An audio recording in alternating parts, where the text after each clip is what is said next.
We're not allowed to protest a government that is committing a genocide?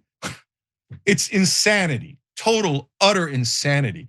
And as I finish, I wanted to come back here to Israel and let you know that I serve you as the mayor, but I want to continue to have the title that's more important to me than anything. I'm your brother. We have to be as intelligent and as focused, as strategic as possible. That's why I am signing an executive order today to deal with BDS, so we can stop the madness that we should not invest in Israel. The outgoing mayor of New York City, Eric Adams, signed 2 executive orders this week in an effort to fight anti-Semitism across the city, when in reality, it's just another effort to shut down the pro-Palestinian movement in New York. Cenk, we've got more, but your initial thoughts here. Yeah, so this is Eric Adams' resume, basically. He's saying to the next person who's going to hire him, which is almost certainly going to be a pro-Israel radical. Now remember, I served Israel and only Israel when I was in New York. And the last thing I did was I tried to shut up all the voters that would dare to oppose Israel. I destroyed freedom of speech for Israel. Please hire me. Please give me a lot of money. I served Israel loyally. You freaking dog. Okay, I have a lot more to say about that corrupt bastard in a minute, but get all the facts first. So let's take a look at these 2 new orders. The first order prohibits city agency heads and staff from engaging in any policy that discriminates against the state of Israel, Israeli citizens based on their national origin, or individuals or entities based on their association with Israel. It also prohibits officials overseeing the city pension system from making decisions in line with the boycott, divestment, and sanctions (BDS) movement, which is something his successor, Zoran Mamdani, is a known supporter of. More than 750,000 city employees, retirees, and other beneficiaries carry more than $250 billion in global investments, including upwards of 300 million in Israeli bonds and assets, according to the mayor's office. On X, Adams wrote, "Executive Order 60 makes it clear. BDS has no place in our city. The movement is anti-Semitic in nature and discriminatory in practice. NYC contracts and pensions must serve the public good. Discrimination is illegal. Anti-Semitism is abhorrent." As for the second order, it would strengthen police enforcement outside synagogues and other religious sites. Executive Order 61 directs the NYPD to review the patrol guide to evaluate proposals to limit protest activity that intimidates worshipers at houses of worship. The First Amendment protects speech, but time, place, and manner rules protect the right to pray in peace. Adams added in his official statement, "New York City has always been this nation's melting pot, but too often over the last few years, we've seen those of Jewish ancestry be singled out and targeted. Today, we are ensuring our city government doesn't participate in that type of behavior, and we are putting in safeguards that protect New Yorkers' tax dollars and protect their right to practice their religion without harassment."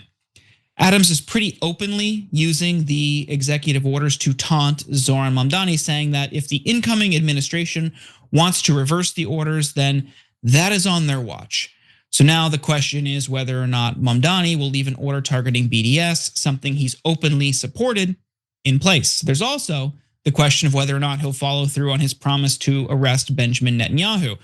During the New York Times Dealbook Summit, Netanyahu brushed off those threats and announced plans to visit New York. Take a look. Let me ask you a separate question. We've long wanted to do one of these interviews in person right here in New York. By the way, and I didn't answer your question, Andrew.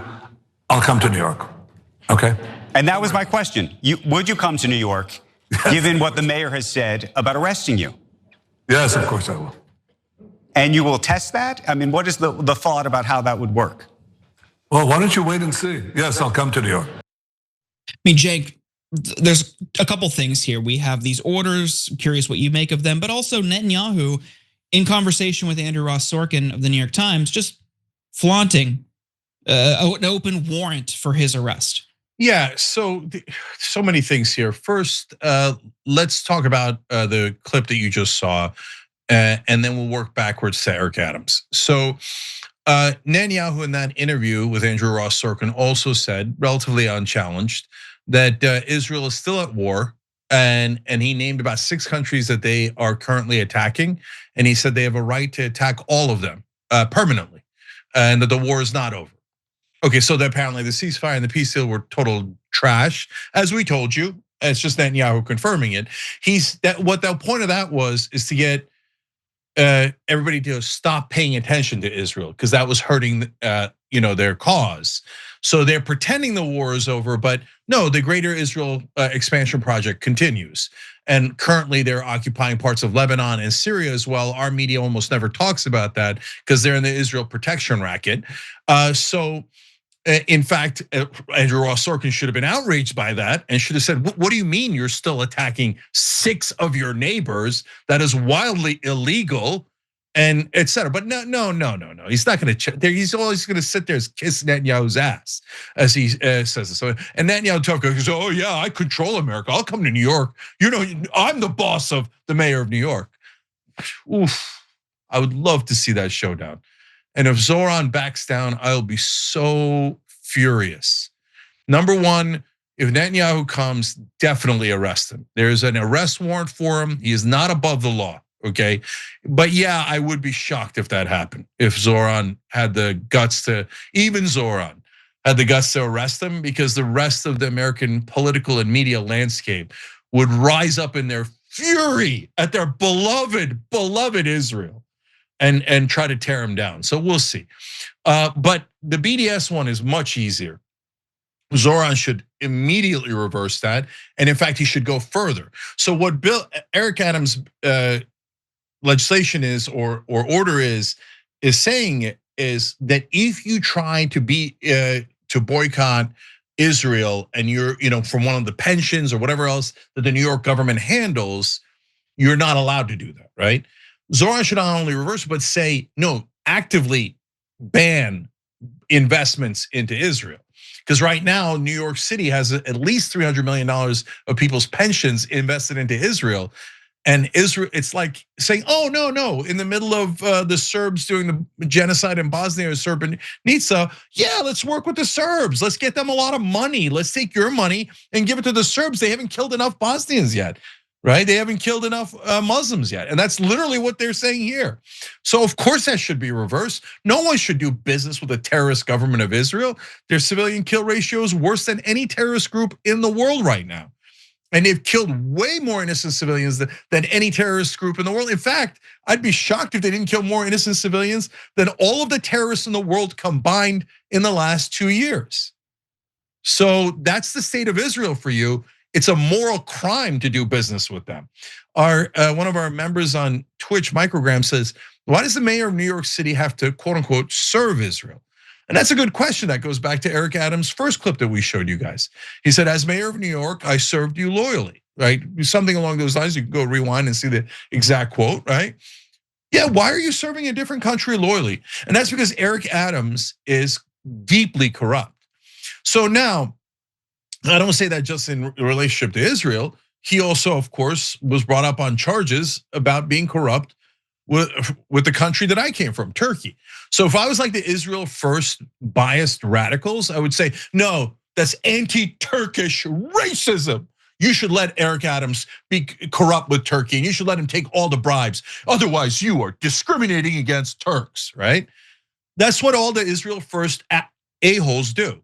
They go, no, if you criticize this disgusting terrorist government of Israel, you're an anti-Semite. I'm so sick of their propaganda. And not because, okay, a group of dirtbags do it in America. So what? There's a whole bunch of dirtbags in America doing different things, right? No, it's because almost all of our power establishment are those dirtbags. Almost every cable news anchor, almost every politician is on the side of the terrorist government of Israel. So, and of course, at gunpoint, they make us pay for all their killings and all their genocide. And now when we say, hey, can we use our voice and our action as free Americans to boycott Israel? They go, no, there will be consequences. So we're not allowed to boycott the biggest terrorist in the world? By numbers, raw numbers and as a percentage of civilians killed. We're not allowed to protest a government that is committing a genocide. It's insanity, total, utter insanity. And that's why I get so animated about it. If the power structure wasn't enormously biased and did the exact opposite of what is moral, then I wouldn't be as animated. Okay, so look, guys, this is last thing. In South Africa, obviously, you all know they had apartheid, right? If in the middle of that apartheid, what did we do? We did BDS. We did boycott, divestment, and sanction of South Africa. And it hurt their business interests so much that they got rid of apartheid. That is why Israel's worried about it, because their beloved business interests might be affected. So they claim that's the most anti-Semitic thing, to touch their business interests. That's insanity. That's not anti-Semitic at all. That would be like the white South Africans saying it is anti-white to do BDS on South Africa for apartheid. You're discriminating and being racist against the poor white people of South Africa who were just enslaving and brutalizing the black people. What's the big deal? We're the moral guys. And that is what Israel is. Not only the slaughter and the genocide in Gaza, but they have enslaved 5.5 million Palestinians in the Gaza Strip and the West Bank for 58 brutal years. It is worse than apartheid because it never ends and we pay for it. And then when you go to protest, they're like, that's it, we're gonna make it illegal, take away your speech rights, take away any rights you have as Americans, shut up and pay for our country forever and ever and ever, no matter what we do. And we've given them over $300 billion so far. Enough of giving all of these sick, disgusting politicians like Eric Adams, who's like, bribes from Turkey, bribes from Israel, bribes. That's all they care about. Get money out of politics. Otherwise, these disgusting creatures called US politicians will forever serve foreign governments and corporations that pay them those bribes. I'm sick of it. No moral person should do business with Israel. If you're doing business with Israel, you're pro-genocide, pro-slaughter, pro-terrorism, obviously. Every time you ring the bell below, an angel gets his wings. Totally not true, but it does keep you updated on our live shows.